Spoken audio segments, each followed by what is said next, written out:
Hi there, this is Mr. Evans. This video is going to look at e-commerce. It's right down here at the end of the marketing section on the specification, understanding the value of digital marketing and e-commerce. I'll do a separate video on digital marketing. This one's going to look at e-commerce because I believe digital marketing kind of fits under that banner of e-commerce. So I'll start off with the definition. What do I mean by e-commerce? So e-commerce refers to digitally enabled commercial transactions between and among organisations and individuals. So basically it's using computers, electronic devices like mobile phones, modems, communicating with each other, to do business, basically, to buy and sell things. Included in that, it says here, between and among organisations. So what they're talking about there is business-to-business transactions. So, for example, when a supermarket runs out of stock, no people are involved, but before it runs out of stock, actually, an email will automatically be sent to the supplier, a reorder done, and then the supplier will receive that and hopefully send the order through. So that's an example of kind of e-commerce. It's an absolutely huge area and has a huge effect on business, not only on marketing but on all the functional areas. AQA have put it under marketing, so I'll kind of talk about it in the context of marketing. I'll come to what digital marketing is in the next video. Probably help to have a case study to look at. So Amazon are an example of a company that uses e-commerce, and this is this is the site that I see when I land on the Amazon store. So you can see here that there are some books here. There's one here called Managing Yourself by Peter Drucker.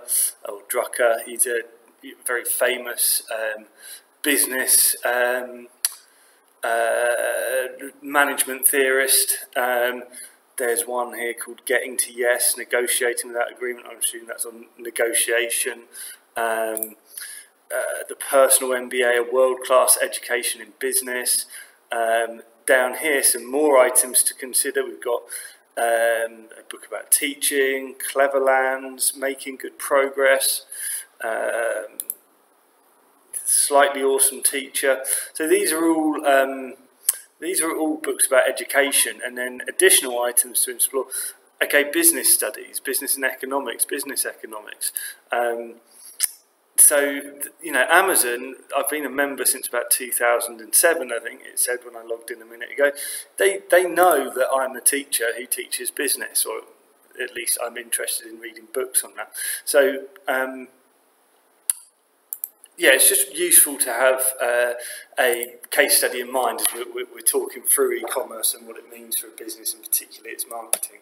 So, in terms of e-commerce and the marketing mix, linking e-commerce in with the marketing mix, well, businesses that have got products that are easily digitizable or easily postable are most able to take advantage of kind of e-commerce. As we're thinking about it in terms of Amazon, what do I mean by digitizable? So when you, you know, when I used to go out and buy music when I was younger, it was all on CD or even cassette, if we're going back a long time. And these days you can just go on iTunes and you download it to your phone, or, you know, books. The Kindle is a really, really clever product. You buy your Kindle from Amazon, and then guess what? You're tied into buying every single book on that from Amazon as well. So Amazon have really taken advantage of being able to sell products that are easily postable or that have been digitizable. In terms of price, the internet and the growth of e-commerce has generally led to a reduction in prices, or at least more competitive pricing, for a couple of reasons. First of all, consumers have got far more information about prices. It's much easier to go out and compare prices, and so businesses have got to be on point with their pricing straight away.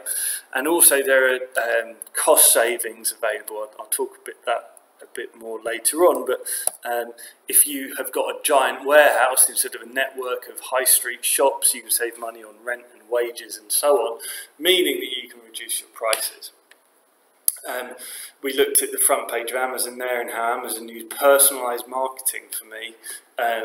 You know, it's much more effective. You know, if I walked into the ordinary shop, where there'd be all sorts of books there that I wasn't interested in, Amazon on their digital shop front have got the books that I'm interested in right there, which should make the promotion far more effective.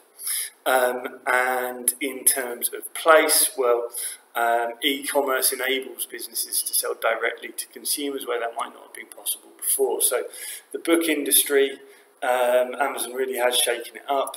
There used to be publishers of books who would obviously publish the book, and then they would distribute that through retailers. There was very little direct selling to the final consumer. Amazon now do some publication, and that they are selling direct to the consumer. So, you know, there's no one else in that chain to make a markup, and that kind of links in with what we were talking about price. In terms of process, so Amazon are created this kind of one click to buy. So if I just click on this book, then you can just click it. That's the process to buy. You know, Jeff Bezos spent a lot of time and money programming that system. Seems simple now, but in 1999, apparently it was quite a challenge to get that one click to purchase. But that's about process and website design, really important.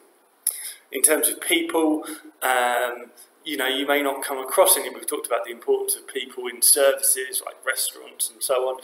You might not actually encounter any people when you're dealing with Amazon. In fact, you probably won't. So, you know, what are the training needs to ensure that your people are designing the software to make sure the business is the brand image is as positive as possible. And finally, physical evidence. Well, the only physical evidence you might come across with a company like Amazon is the packaging. So, you know, what does the packaging say about the company? So, in terms of the benefits of e-commerce, well, e-commerce can increase market size. So, you know, with traditional shop, you know, sort of shop business was constrained to a certain geographical area. If you've got an internet presence, obviously that's global, and therefore you've got a far bigger market that you could sell to, hopefully leading to more revenue. We've talked about reduced costs and how e-commerce allows you to have fewer shops, therefore you pay less rent, you have fewer wages to pay. And so e-commerce can lead to more revenue and reduce costs and therefore higher profitability. We've got all sorts of benefits for the customer. The next three are really all benefits for the customer. So we've got convenience, we've got increased levels of competition which drive down costs, drive down prices I should say, and should increase quality, and the ability for customers to customise their products. You know, Dell computers, build your own computer to exactly the specifications that you want. Lower barriers to entry means that it's much easier to start a business these days using e-commerce. In the past you might have needed, say, to hire a shop or an office or somewhere to do your business. These days you might be able to set up using just a computer, so it's much easier for people to start businesses. Finally, businesses are able to receive more feedback from consumers, they leave reviews and the like, and they can be acted on. So if there's something that consumers are unhappy about, the business can go out of its way to try and address that. However, costs of e-commerce, well, you need significant investment in IT equipment and security particularly. I'll talk about that in a moment. Staff might need some training. There might be certain groups of customers who are resistant to going online, particularly for certain types of products. You know, I'm quite happy to buy books online, but you know, I wouldn't buy a car or a piece of furniture, or I don't even buy clothing online after a bad experience where wasn't able to, where I saw something and it didn't look to me when I received it like it had done on the internet. And there are fewer personal interactions. Just on the security front as well, it's not written down here, but another potential cost or drawback of e-commerce is some of the fears that people have around cyber security. TalkTalk is an example of a company where so they were hacked into and their customers' details were stolen, and they received negative publicity as a result of that. So obviously e-commerce is a huge area. I've just really skimmed over it there because it's on the specification. I'm not sure what sort of questions they would ask on it, but hopefully you would have some things to talk about if a question came up now.